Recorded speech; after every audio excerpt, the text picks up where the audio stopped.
ఇంట్లో. అనగనగా సిరిపురం అనే గ్రామం. అయితే ఆ గ్రామానికి దూరంగా ఒక పాతకాలపు భవనం ఉంది. అక్కడ ప్రతిరోజు చీకటి పడగానే ఆ భవనం నుండి వింత వింత శబ్దాలు, కేకలు వినిపిస్తుంటాయి. అందుకని గ్రామ ప్రజలెవ్వరూ ఆ భవనం వైపు వెళ్లరు. అదే విధంగా ఆ భవనంలో దెయ్యం ఉందనే ప్రచారం ఈ మధ్య ఎక్కువైంది. దాంతో పగటిపూట కూడా ఆ భవనం వైపు వెళ్లడానికి ఎవరూ ధైర్యం చేయడం లేదు. అయితే ఒకరోజు మల్లన్న, వీరన్న అనే ఇద్దరు వ్యక్తులు ఒక దగ్గర కూర్చుని ఉంటారు. ఏంటి వీరన్న, దేని గురించో బాగా ఆలోచిస్తున్నట్టున్నావు? ఏం చెప్పాలి మల్లన్న, పక్క ఊర్లో నాకు ఒక పనుంది. అయితే అక్కడికి వెళ్ళాలంటే ఆ భవనం దాటే వెళ్ళాలి. అందుకే ఏం చెయ్యాలని ఆలోచిస్తున్నా. నన్ను అడిగితే వెళ్ళొద్దని చెబుతా, ఎందుకంటే అక్కడ ఏదో దయ్యం ఉందని అంటున్నారు. ఆ దయ్యమే రాత్రిపూట శబ్దాలు చేస్తుందంట. ఆ మాటలు విన్న వీరన్న ఇప్పుడు వెళ్ళకపోవడమే మంచిదని భావిస్తాడు. మరోవైపు ఇద్దరు దొంగలు చెరో మూటను పట్టుకుని సిరిపురం గ్రామం వైపు వస్తుంటారు. అయితే ఇద్దరు తమను ఎవరైనా చూస్తారేమో అని భయంగా నడుస్తుంటారు. ఆ సమయంలో ఒక దొంగ మాట్లాడుతూ, రే, మనం బాగానే దొంగతనం చేశాం గాని ఆ పోలీసులకు దొరికితే మన పని అయిపోతుంది. నిజమేరా, ఇప్పుడు మనం ఎవరికి దొరకకుండా తప్పించుకోవాలి. ముందు దానికోసం ఏం చేయాలో ఆలోచించురా. కొద్ది రోజులు ఈ డబ్బు, నగలు ఎక్కడైనా దాచిపెట్టి అన్నీ సర్దుకున్నాక తిరిగి తీసుకుందాం. ఏమంటావ్? ఆ ఆలోచన తోటి దొంగకు కూడా నచ్చుతుంది. అలా ఇద్దరు నడుస్తూ ఉండగా ఆ సమయంలో వారు ఆ పాత భవనం దగ్గరకు చేరుకుంటారు. అయితే చీకట్లో ఆ ఇంటిని చూసిన దొంగలు, ఆ భవనం చూడు, మనం దాక్కోడానికి సరైన చోటులా ఉందిరా. అవును, నిజమే.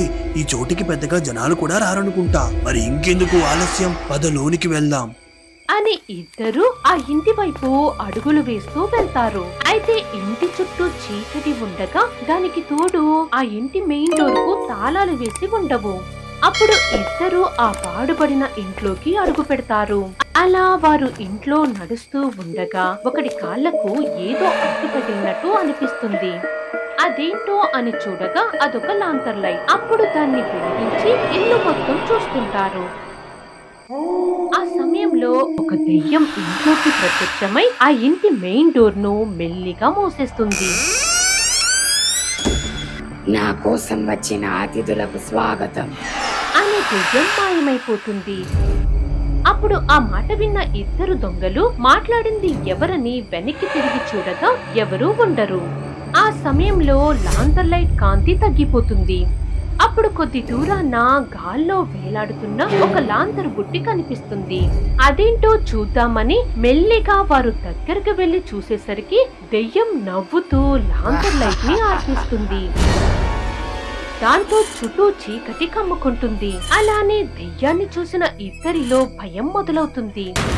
కానీ చుట్టూ ఏం కనిపించకపోవడంతో దొంగలకు ఎటు వెళ్లాలో అర్థం కాదు. వింత వింత సౌండ్స్ వస్తుంటాయి. కొన్ని క్షణాలకు కిటికీ తలుపులు తెరుచుకోవడంతో ఆ వెన్నెల వెలుగులో దెయ్యం ప్రత్యక్షమై నవ్వుతుంది. వామ్మో, దయ్యం, భూతం, కాపాడండి, కాపాడండి అని ఇద్దరు దొంగలు భయంతో అరుస్తుంటే దెయ్యం నవ్వుతూ, మీ అరుపులు ఎవ్వరికీ వినపడవు, కాబట్టి అరిచిన ప్రయోజనం లేదు. ఈ ఇంటి గురించి తెలియక వచ్చాం. దయచేసి మమ్మల్ని వదిలేసాయి. ఈ ఊరు వదిలి వెళ్ళిపోతాం. మళ్ళీ ఇటువైపు కన్నెత్తి కూడా చూడం. అప్పుడు దెయ్యం వారి దగ్గరకొచ్చి వారి మూటలు లాక్కుని కింద పడేస్తుంది. ఆ సమయంలో దొంగలు కంగారు పడడంతో దెయ్యం అందులో ఏముందని మూటను విప్పి చూస్తుంది.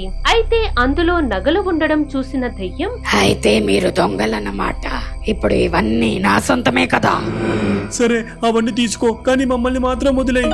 మీరు గాని నేను చెప్పినట్టు చేస్తే ఈ నగలు, డబ్బులతో పాటు మీ ఇద్దరిని వదిలేస్తా. ఏమంటారు? దెయ్యం అలా అనడంతో ఇద్దరు ఆలోచనలో పడతారు. అయితే తమ ప్రాణాలు పణంగా పెట్టి దొంగతనం చేసిన డబ్బు ఊరికే పోవడం వారికి ఇష్టం లేదు. దాంతో దెయ్యం చెప్పినట్టు చేసి అక్కడి నుండి వెళ్లిపోదామని వారు భావిస్తారు.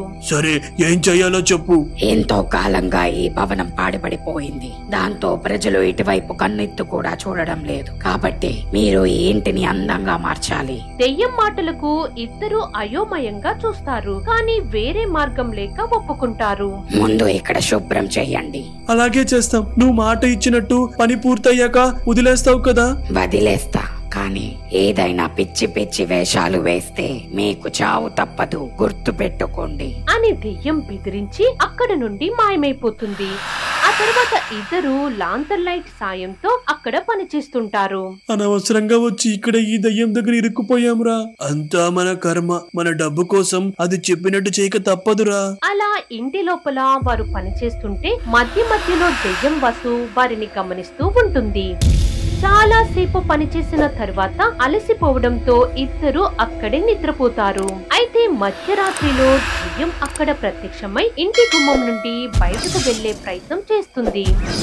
కానీ ఆ తలుపు దాటి ముందుకు వెళ్ళలేకపోతుంది. ఆ సమయంలో దెయ్యం దొంగల వైపు చూస్తూ, ఎంత ప్రయత్నిస్తున్నా కూడా ఇల్లు దాటి బయటకు వెళ్ళలేకపోతున్నాను. ఈ విషయం ఆ దొంగలకి తెలిస్తే తప్పించుకునే అవకాశం ఉంది. కాబట్టి త్వరగా వారితో పని ముగించుకోవాలి. మరుసటి రోజు తెల్లవారగానే ఇద్దరు లేచి ఇంటి బయట శుభ్రం చేస్తుంటారు. సరిగ్గా అదే సమయంలో వీరన్న అటువైపు నడుస్తూ వెళ్తుండగా పనిచేస్తున్న వారిని చూసి ఆశ్చర్యపోతాడు. ఎందుకంటే మొదటిసారి ఆ భవనం దగ్గర మనుషులను చూశాడు. అయితే వారి దగ్గరకు వెళ్లి మాట్లాడాలనుకుని మళ్ళీ లేనిపోని సమస్య ఎందుకని అక్కడి నుండి వెళ్లిపోతాడు. అలా ఇద్దరు కాసేపు పనిచేసిన తర్వాత, ఆ దయ్యం వల్ల తలనొప్పి వచ్చేస్తోందిరా. సరే పద, ఊర్లోకి వెళ్లి టీ తాగేసి వద్దాం అని ఇద్దరు భవనం నుండి నడుస్తూ ఊర్లోకి వెళ్తారు.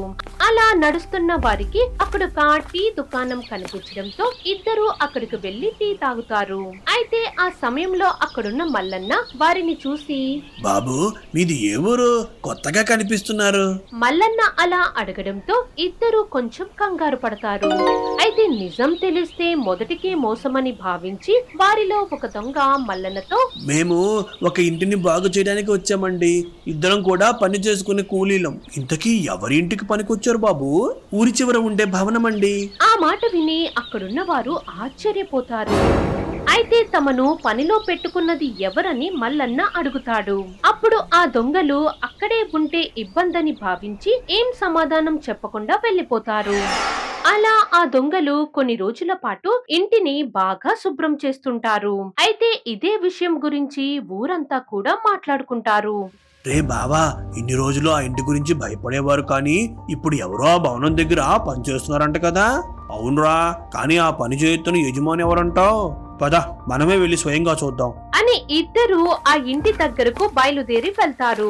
అయితే బయట నుండి ఇల్లు చూడ్డానికి చాలా అందంగా ఉంటుంది. అలా వారు ఆ ఇంటిని చేరుకుని చుట్టూ చూస్తూ లోనికి వెళ్తారు. అయితే భవనం లోపల అడుగులు వేస్తూ వారు నడుస్తుంటే ఒక్కసారిగా డోర్స్ వాటంతటవే మూసుకుపోతాయి.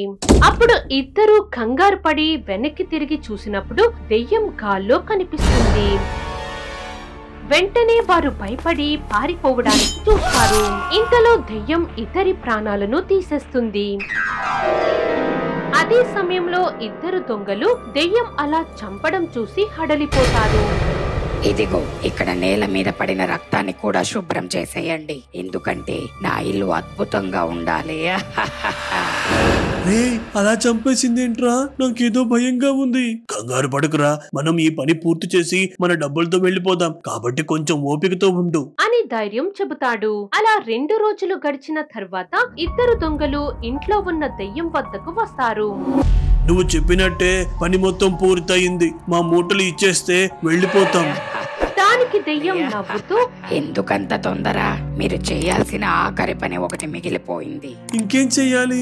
ఈ రోజు ఈ ఇంట్లో వేడుక ఉందని చెప్పి ఊరి ప్రజలందరినీ తీసుకురండి. ఆ తర్వాత మీకు స్వేచ్ఛ దొరుకుతుంది. దెయ్యం మాటలు ఆ ఇద్దరికి అస్సలు అర్థం కాదు. అయితే ఆ దెయ్యం చెప్పినట్టు చేసేస్తే ఈ సమస్య తీరుతుందని ఇద్దరు దొంగలు ఊర్లోకి వెళ్ళడానికి సిద్ధపడతారు.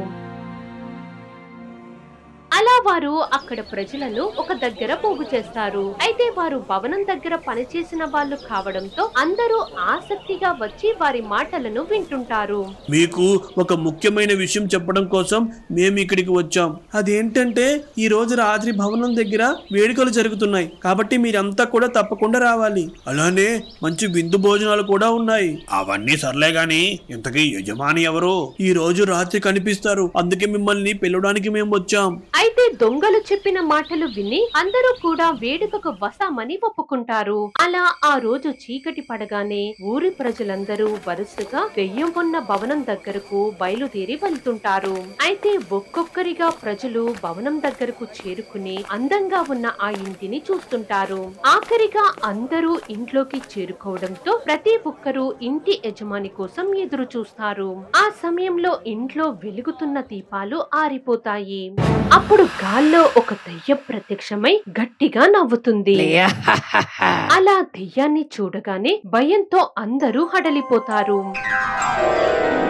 అప్పుడు వారు బయటకు పారిపోవడానికి వీలు లేకుండా ఇంటి తలుపులు మూసుకుపోతాయి. అందరికీ స్వాగతం. ఇక నుండి మీరంతా ఉండబోయే చోటు ఇదే. దెయ్యం ఉన్న చోటులో ఇరుక్కుపోయిన గ్రామస్తులు ఏం చెయ్యలేని నిస్సహాయ స్థితిలో ఉన్నారు. అప్పుడు దొంగలు భయంగా తాము దొంగలించిన డబ్బులు నగలు ఇవ్వమని అడుగుతారు. ఆ మాటకు కోపం వచ్చిన దెయ్యం ఒక దొంగను గట్టిగా కొడుతుంది.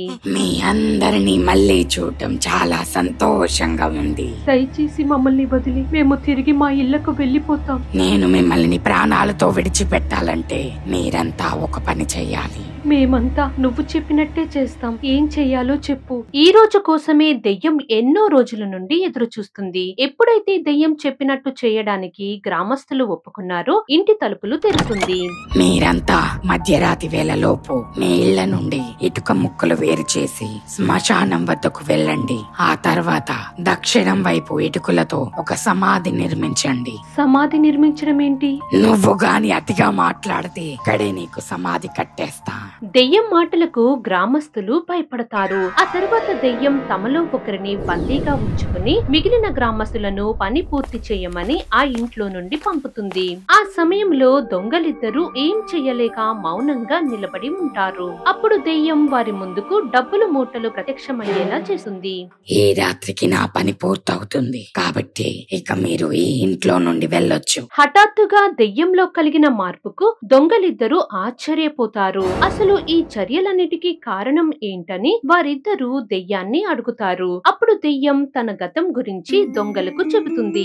నిజానికి కొన్నేళ్ల క్రితం సిరిపురం గ్రామంలో భవానీ అనే మహిళ ఒక చిన్న ఇంట్లో నివసిస్తుంది. ఆమె ఇళ్లల్లో పాచి పని చేసుకుని జీవనాన్ని సాగిస్తుంది. కానీ భవానీకి దురాశ ఎక్కువ. దాని కారణంగా తాను పనిచేసే ఇళ్లల్లో చిన్న దొంగతనాలు చేయడం మొదలు పెడుతుంది. అలా దొంగతనాలు చేసిన వస్తువులను ఎంతో కాలం నుండి యజమానులు లేని ఒక పాడుపడిన ఇంట్లో దాచుకుంటుంది.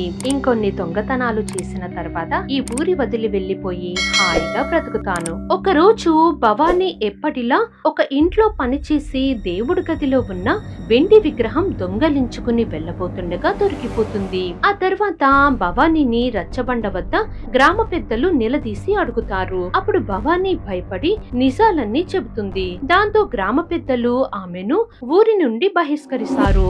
ఆ సమయంలో భవానీ అవమాన భారంతో అక్కడి నుండి వెళ్లిపోయి పాడుపడిన ఇంట్లో తలదాచుకుంటుంది. భవానీ కొన్ని రోజుల పాటు ఆకలితో అదే ఇంట్లో ఉండడం వల్ల మరణిస్తుంది. అలా జరిగింది మొత్తం దొంగలకు వివరిస్తుంది. మరోవైపు గ్రామస్తులు తమ ఇళ్ల నుండి ఇటుకలు సేకరించి శ్మశానం వద్దకు బయలుదేరుతున్నారు. ఎందుకలా చూస్తున్నారా? ఒకప్పుడు నాకు మీలాంటి హస్తకళ ఉండేది, కానీ పొరపాటున దొరికిపోవడంతో ఇలా అయిపోయా. మరిప్పుడు గ్రామస్తులతో సమాధి కట్టించుకోవడానికి కారణం ఏంటని ఒక దొంగ అడుగుతాడు. నిజానికి నేను ఈ ఇల్లు దాటి బయటకు వెళ్ళలేను, అలాగని ఇదే ఇంట్లో ఉండలేను. అప్పుడు ఒక రోజు ఇటుగా వెళ్తున్న ఒక సాధువు నా సమస్యకు పరిష్కారం చెప్పారు. భవానీ ఆత్మకు శాంతి కలగాలంటే ఏ ప్రజలు తనని ఊరి నుండి బహిష్కరించారో ఆ ప్రజల ఇళ్ల నుండి ఇటుకలు సేకరించి ఒక సమాధి కట్టాలి. తద్వారా భవానీ ఆత్మకు శాంతి కలుగుతుంది. అలానే గతంలో తన వల్ల నష్టపోయిన గ్రామస్తులకు బదులుగా భవానీ ఆత్మ సమాధైన తర్వాత ప్రజల ఇళ్లలో బంగారు ఇటుకలు ప్రత్యక్షమవుతాయి. అలా జరగడం కోసమే దెయ్యం ఆ ఇద్దరి దొంగలను ఉపయోగించుకుంది. మరోవైపు గ్రామస్తులందరూ భయంగా శ్మశానం వద్దకు చేరుకుని సమాధిని కడతారు. అలా సమాధి కట్టడం పూర్తయిన తర్వాత పాడుబడిన ఇంట్లో ఉన్న దెయ్యం మాయమై ప్రజల వద్ద ప్రత్యక్షమవుతుంది. నా కోసం సమాధి కట్టినందుకు చాలా సంతోషం. మీరంతా తిరిగి మీ ఇళ్లకు చేరుకున్న తర్వాత మీరు కూడా సంతోషిస్తారు. దెయ్యం మాట్లాడిన కొన్ని క్షణాల తర్వాత సమాధిలోకి వెళ్లిపోతుంది. ఆ తర్వాత సమస్య తీరిపోయిందని గ్రామస్తులు తిరిగి తమ ఇళ్లకు బయలుదేరుతారు. అలా ప్రజలు ఇళ్ల వద్దకు చేరుకునేసరికి గుమ్మం బయట బంగారు ఇటుకలు ఉంటాయి.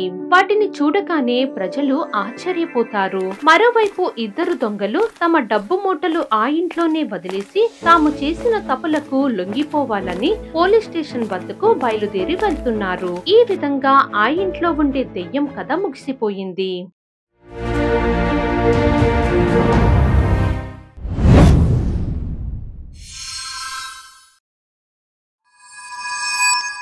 For more horror stories, please subscribe our channel.